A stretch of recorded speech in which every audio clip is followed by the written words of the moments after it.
On this episode, I'm hanging out with Josh Jensen from Coffee or Waffle. This is Headphones Recommended.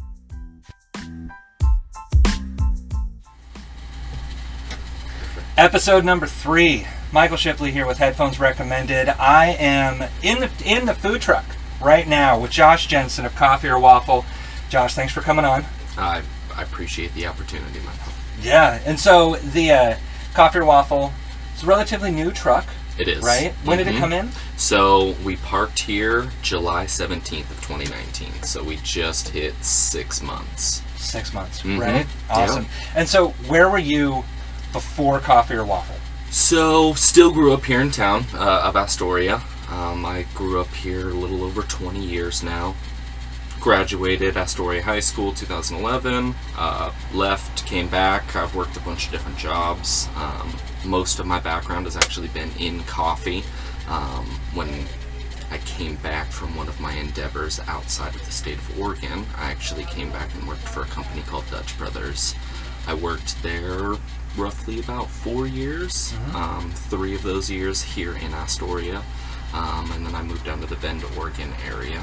Worked at Dutch Bros down there. Learned a lot about coffee. Learned a lot about people interactions. I think that's what that company was really built on, was just, using coffee as an outlet to give people an experience. Yeah. So that was one thing that I definitely learned and took from that company. But after that, I actually moved into the cannabis industry when cannabis became legal here in Oregon. Yeah. Yeah. Okay. And I worked there for a little over 3 years. Learned a lot. Definitely, not only about cannabis, but a lot more people interactions. Yeah, a lot of interactions in service industry and like really working with people and getting really good with people. Very much so. Yeah, because some of the feedback, I've been out a couple times. Some of the feedback that I get from other individuals who come out to Coffee or Waffle is like it's you just shine. Yeah. You're engaging, personable. So all right, coffee and weed. That's, Exactly. Right. All the legal drugs. Yes. Yeah. Awesome. And so you're doing those things. Where did the idea for Coffee or Waffle come from? So actually leaving the coffee shop, I'm going to cut in here just for a moment. Right when Josh and I were talking about how engaging and personal he is, I don't know if you heard it right at the end of that last clip, but there was a knock at the door. Sure enough, some folks came on over. Josh paused what we were doing, hung out with them for a little bit, talked some family, really just took a few moments for them, really just kind of proving the point. And then we got on right back to it. So Coffee or Waffle was not the specific idea right off the bat. Food truck was the big idea. Any particular reason why it just food truck itself? One, I didn't know where I wanted to end up, and if I wanted to start my own business, I didn't want to do that within a foundation. Mobility. Exactly. Mobility. So making it as simple as possible to, if I wanted to move, then I could just take the business with me, and you have the foundation with you at all times. Yeah. The initial food truck idea actually was sandwiches. Growing up in this town, there was not a good place necessarily to get a good sandwich. Yeah. It was just, your basic standard sub places, maybe some paninis at coffee shops. Yeah. But I really wanted to just diversify the sandwich game, and I had actually purchased a food truck while I was working at Dutch Brothers. Didn't ever see the light of day, but wasn't this one? No. It was not this one. No, Okay. it was it was an old U-Haul van. Oh, okay, that I got. I picked it up and I started gutting out the back of it, and it actually had a lot of cosmetic damage to it once I started peeling it apart. So we just kind of put some more plywood on it and sold it and got out of that situation before it got too worse. I'm always incredibly delicate with U-Haul trucks when I use them, so I can imagine. As everybody else probably is. Respectfully, if any U-Haul persons are listening to this, I'm always very, very careful with your equipment and never treat it like I don't care. Right. Yes. U-Haul didn't work. That was sold that off. Yeah, exactly. It was a little bit of a short turnover, but that didn't mean the dream was dead whatsoever. just had to keep manifesting it. Okay. And once I left Dutch Brothers, I actually was working at a side job to help make extra money during the winter time, and I met this couple. They were an older couple, already retired. They had owned a coffee shop down the coast in Seaside about 20 years ago, Okay. and they were in the process of building this food cart out as a retirement plan for them. They just wanted to open up a coffee shop wherever they wanted, whenever they wanted. So this Just to- particular truck, the yellow truck this that we one, all know and love. yeah, this Okay. one in specific. Yeah. So one day I was actually just kind of chatting, dreams, pipe dreams, all that fun stuff, and Yeah. they had actually gotten into a situation where their retirement was no longer a problem. They came into a good amount of money. Yeah, and cheers to them. Yep, this Okay. was something that they were offering towards, a business opportunity for me. Initially, it wasn't going to be my own business. It was actually going to be their business, and I was going to work for them, Okay. just so they didn't have to work in the cart. Yeah. And as time went on, because I was still working 2 jobs and was still realistically thinking, just didn't have all the tools necessary. And as that came up closer, they actually ended up just cutting me a deal on the trailer. Nice. They have moved into a nice little beach house down in Halem, and they have more than enough stuff to keep them busy now. Cool. So Good for them. exactly, and so they cut you a good deal on the truck. they honestly, they had offered me a really good deal on the truck. So Awesome. when I first asked them, the price was a little unrealistic for my situation. Yeah. But they really wanted to make this a reality for me. Awesome. So I mean, if it was for anyone, it's them. They were the ones who set me up with this trailer. The espresso machine is a very collectible espresso machine, and it's Yeah. very unique to other ones. Yeah. And other than that, it was all of a sudden, as time went by, not to say that I was doubting the dream whatsoever, but because so much time was going by and nothing was actually, actually set in stone or anything like that, within 2 or 3 months, we were up and running and open. Okay, but at what point did you go from from going from a sandwich shop to deciding on coffee or waffle? So, having the trailer, Uh-huh. when they first posed it to me, because it came with an espresso machine. Handy. And because you guys can't see how big the trailer is, it's only 5 by 8. 5 feet by 8 feet. Those of you watching are going to kind of see that we're a little cozy Yes, in here. very much so. There's not a ton of space, but So, it's great for a one-man show, though, right? Exactly, Yeah. exactly. And, it takes a new definition to small beginnings, for sure. I definitely have yet to see a smaller food cart than mine. Yeah. So, it's only going to get better with time. It's very boutique. Right, Yeah. exactly. And I love it, but sandwiches were not the most realistic idea for how small this shop was, especially with the menu that I was setting up initially. So I kind of took a step back and just stepped out of the sandwich world. And I'm going to interrupt just for a moment. I'm sorry. Mhm. Did cost have anything to do with that? Because I'm thinking of your ingredient list that you have right now Mhm. versus I'm picturing if you want to do custom sandwiches that are competing mhm. with other shops, and you alluded that you probably had a pretty decent menu. Mhm. Was there a cost consideration as well? Well, there were a lot more supplies when it came to kitchen supplies, that having sandwiches, having bigger refrigerators, Okay. meat slicers, things Yeah, like oh, yeah. that, supplier Yeah. for breads, things like that. And once I started doing a little more research, because after taking a step back and just kind of figuring out what would be a good niche for this town, Mm-hmm. there's actually multiple sandwich places now.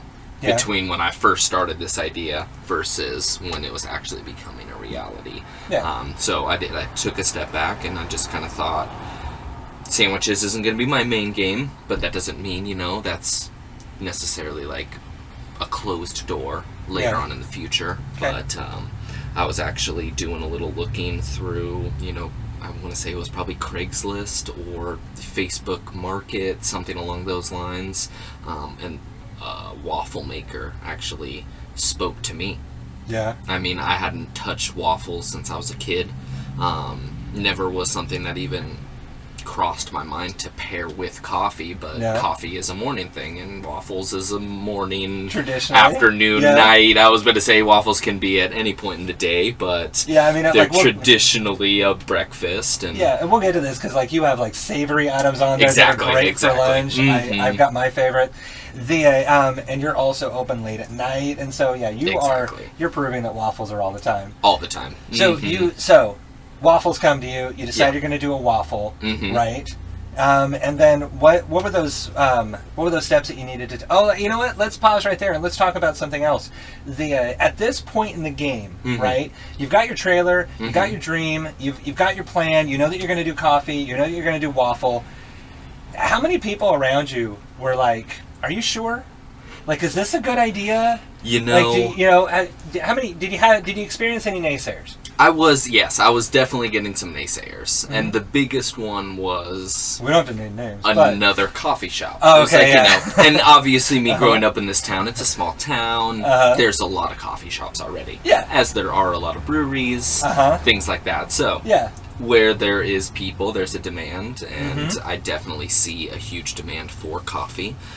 But the biggest thing was, being a food cart, you're out in the elements in Astoria. And if you know anything about Astoria, we deal with weather. Mm-hmm. So that was really one of the biggest things. I don't have the amenities of a drive-through. I don't have the Mm-hmm. amenities of a building. Yeah. But what I can offer is not only a great cup of coffee, but an experience. Yeah. And I was pretty determined that that wasn't going to be a problem for me. I mean, I Right. built a really good base of customers working in coffee for so Mm-hmm. long, and I feel like that trust is definitely still there. Yeah. I have a lot of people who are very loyal to their baristas, not necessarily their coffee shops. Yeah. So So you're saying it's- you're stealing customers from other businesses. That's what I'm hearing. I'm giving them another option. Yeah, Dutch Brothers, you're doing fine. You're doing fine, Dutch Brothers. If you want to be on the show, let me know. Right. All right, I'm cutting in again. We were in that tiny little truck and a refrigerator kicked on. There's no way to be able to turn it off. There's going to be some background noise in this next part, but you'll still get it. Let's jump back in and we'll pick it up.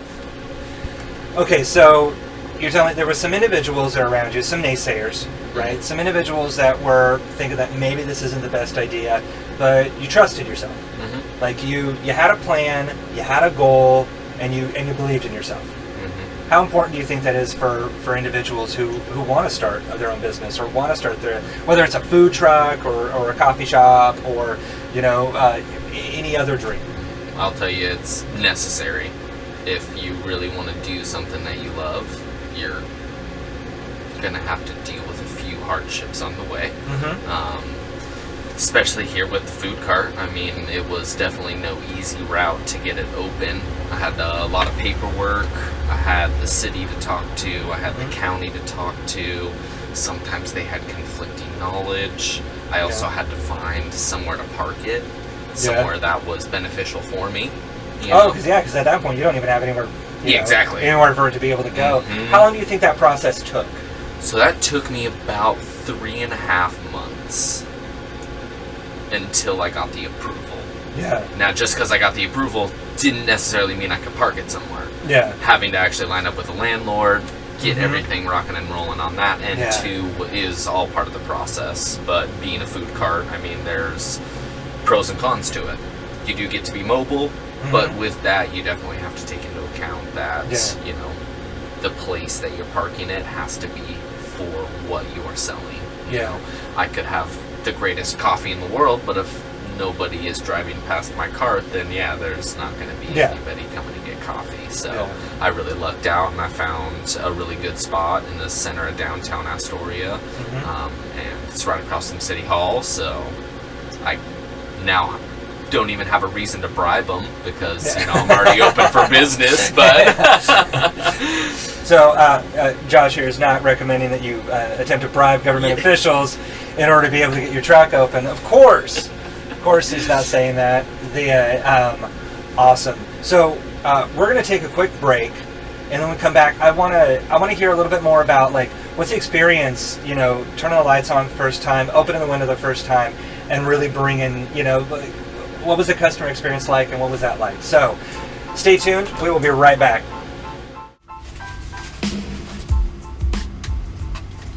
All right, welcome back. During the break, Josh made us a little snack to be able to nosh down on. And which one is this? So this is the Toffee Crunch. Toffee Crunch, and what's on it? So we got little powdered sugar, some chocolate drizzle, whipped cream, and little toffee bits sprinkled on top. Yeah. It's a little desserty. Very much so. I'm gonna admit this is off of the sweet section of the menu, right? Mm-hmm. I've got sweet. Oh my god! I've got savory options. One of the popular savories is the pizza waffle. This Toffee Crunch is personally one of my sweet favorites, but I've got others like the Nutella Madness, the Waffle Bee, which has a local wildflower honey drizzled over it. I love the local. Right. I got a Butterscotch Delight, which is one of the personal favorites as well. A little butterscotch, caramel drizzle, whipped cream, all the goodies. Dude, and this one is amazing. This is going to be a high recommendation for anybody who comes on down. They're looking for a little bit of a sweet waffle. Toffee Crunch, nicely done. Check out bonus features to watch Josh make that waffle, put it all together, see how the magic happens. So, let's now talk let's talk a little like waffle life. Okay. And you're now ready to open. Yeah. Right? So, what's that first day like? So day number 1, I'll tell you, in any venture that I've gone upon, you can be over prepared for any situation, and you're still gonna come onto situations that throw you for a loop. I remember the first day I had dry napkins, and that was all. I didn't have forks. I didn't have wet naps. There were a few things that I definitely missed, over planning for other things. Yeah. I will say that these can be eaten with your bare hand. Yes. Right? Mm-hmm. The wet nap would help. It would, very much so. Yeah. And so me, I'm a little bit of a priss when it comes to this, and I'm fine acknowledging it. I eat it with a fork. Right. Yeah. And So, and how I initially actually served them was on a plate. I didn't have these little boats, so, as such. So the plates, what I did, I still cut the waffle into quarters. Okay. But what I did was just drizzled over the top of them onto a plate. The plate had its flaws. I saw a few people have their waffle just slide right off the plate on them, right? Which, is like licking your first scoop of ice cream and having it plop right onto the ground, right? Yeah. Nobody likes that, but we learned through trial and error, which is, my best friend. I don't know if that's just me personally, but it's very...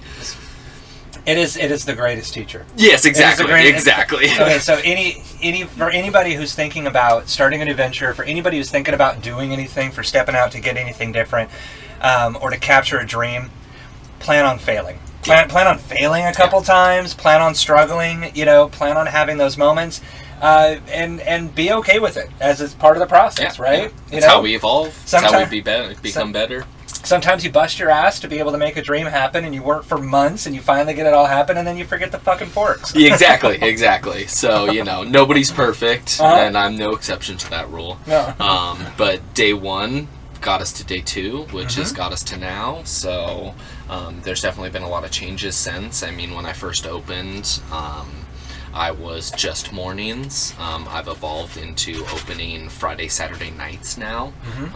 Trying to lock on to a little bit of a night crowd here in Astoria. Yeah. Which is something growing up around here. There really wasn't too much to offer at nighttime. Yeah. So I'm really trying to fill that gap, for the people who were just like me growing up around here. Yeah, I'm sorry. I'm going to interrupt just for a moment. And at that time, am I wrong? You were not just doing the waffle truck all alone, right? That wasn't the only thing you were doing. You were also working another job, right? At the beginning, for the first 3 months, I was actually still working a night job at a cannabis dispensary, just making sure, going into my first winter, it's a seasonal town, so I wanted to make sure that, it was going to be successful, regardless of if business was going to be lively or not.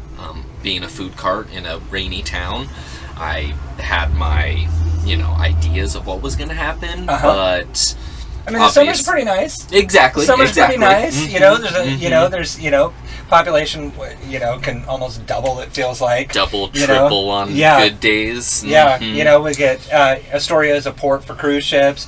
A lot of people will come on in. Yeah, it's nice. Right, But right. you Mhm. wanted to make sure that you were going to be covered for the off season Exactly. as well, right? Mhm. Okay. I wanted to make sure I was as comfortable as possible and being able to give the business the fighting chance that it deserves. I Awesome. didn't get open as soon as I wanted to, so July 17th was my first day, so I didn't get a full summer under my belt. Yeah. And that was something that, keeping the second job was definitely necessary. Yeah. But going into this summer, I'm definitely very confident that everything should go well.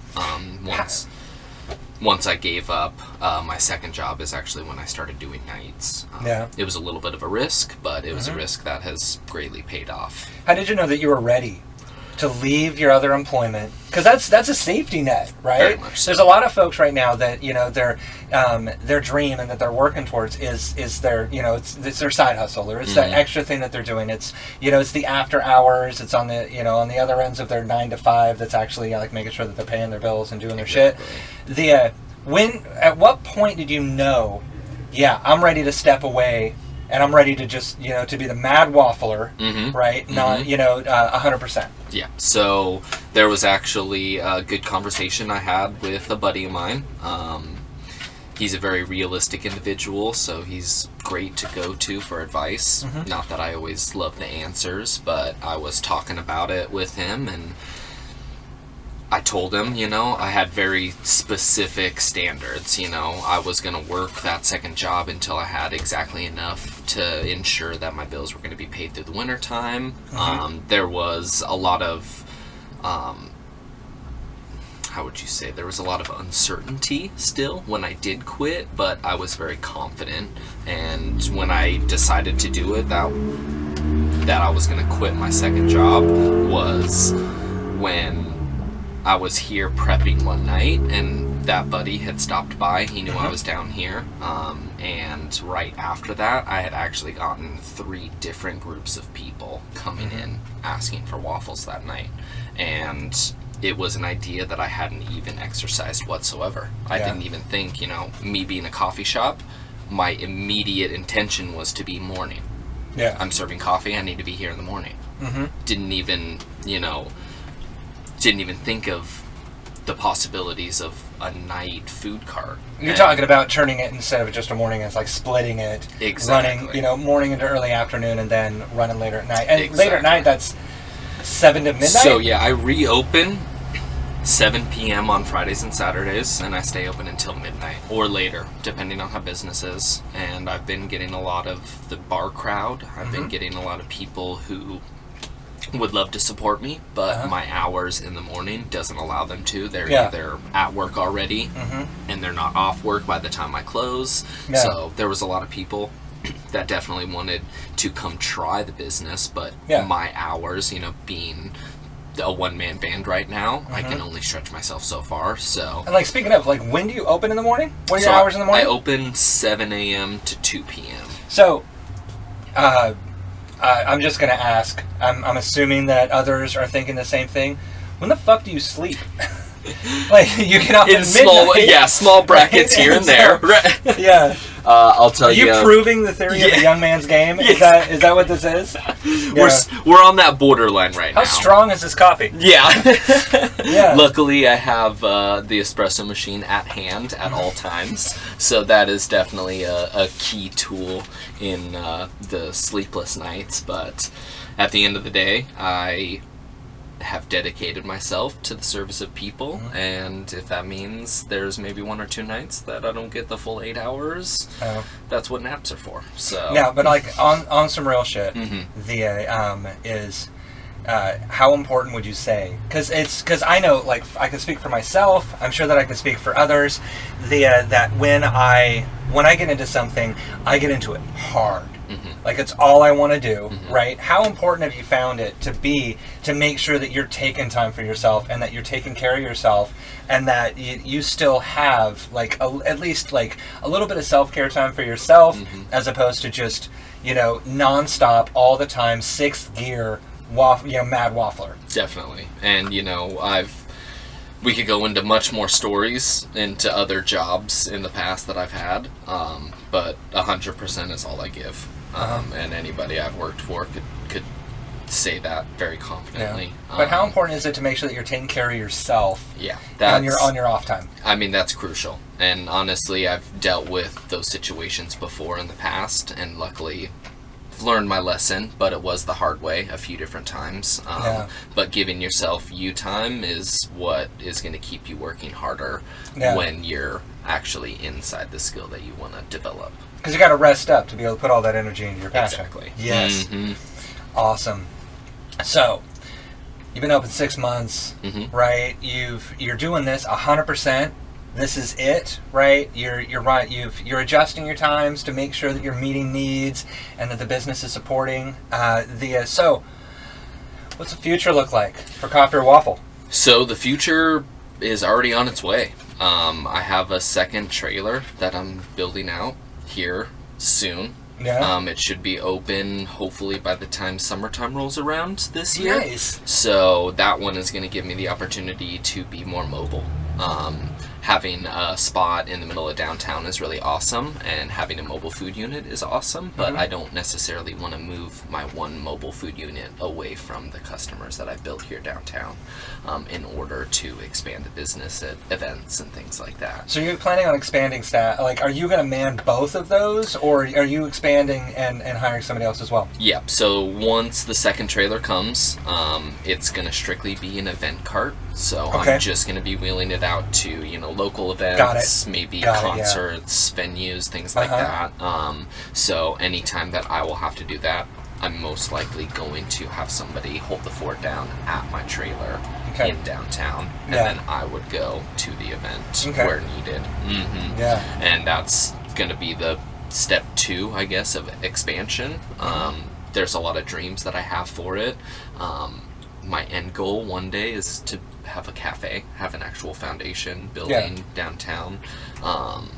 It would be really cool if I could have a building and drive-through, but that's a little much to ask for in a smaller town, right? Yeah. We don't have the real estate options that some towns have. Yeah. But that's definitely an idea in the back of my head. I've definitely learned that asking too much is not a thing. If you throw it out there, then opportunities will come. I've already had multiple opportunities. One such as Clatsop Community College offered me a spot up at the college to put the coffee shop. I unfortunately had to turn it down just because of how early I was in business. He's saying ask again later. Yeah, exactly. That's what we're saying. Exactly. We're saying ask again later. So there was a lot of new business etiquette to take care of when I first opened, and I was still trying to figure out what I was doing. I was still formatting my business, so I didn't want to put too much on my plate right off the bat. Yeah, smart. Exactly. That's smart. I mean, I definitely know where to take risks, but I definitely know when to choose my battles. Yeah. So for those of you watching this video, you've also watched me just absolutely kill my half of the waffle, and it was fucking delicious. So good. And so I don't know, maybe, and we're not hoping that like McDonald's folds and decides to leave Astoria, and then the owner of that building decides that, you know what, we really want to invest in this kid's future, and so we're just going to give him a building. I don't know. It could happen. I don't know. It could happen, right? You know what? It'll help you get into heaven. I don't know. So that's future, right? So let's close up with this. What advice do you have for somebody's out there, and maybe their vision is to own a food truck, right? Or maybe their vision is that they want to own their own brick and mortar or their own like online shop. they've got this thing that they really want to do, and they really want to do it for them, and they what advice do you have for them to, on their path? Well, you kind of touched on it earlier, but one thing that you do need to learn when taking risks is to know that failure is going to be there. With failure comes success, but you do have to try. I'll tell you one thing. There were a lot of opportunities for me to try, and I took those opportunities and I failed. And firsthand experience, it's hard to sometimes dust yourself off and get back up, but that is a necessity. Getting out there, trying something and failing means that there's room for improvement.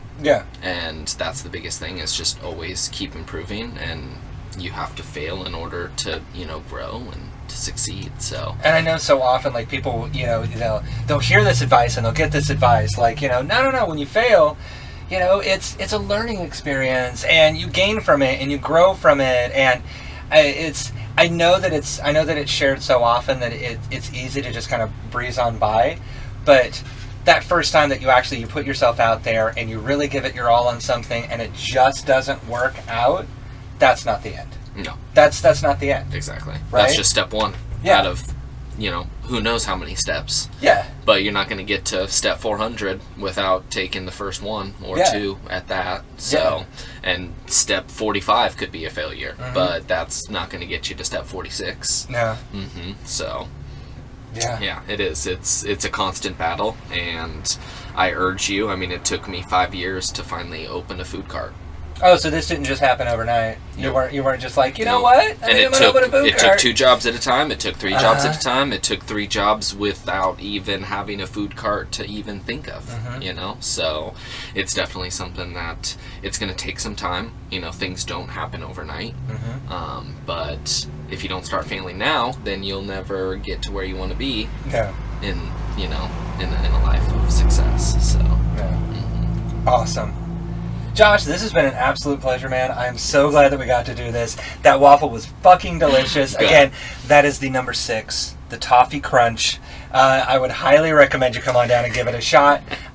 Come say hi to my buddy Josh when you got the chance and you're over in Astoria. Thank you so much for being on. Thank you. You're awesome. So that's it for this episode. Catch the next episode coming up next Wednesday, right? Until then, get to it. Oh, we're going to turn this off. Thank you.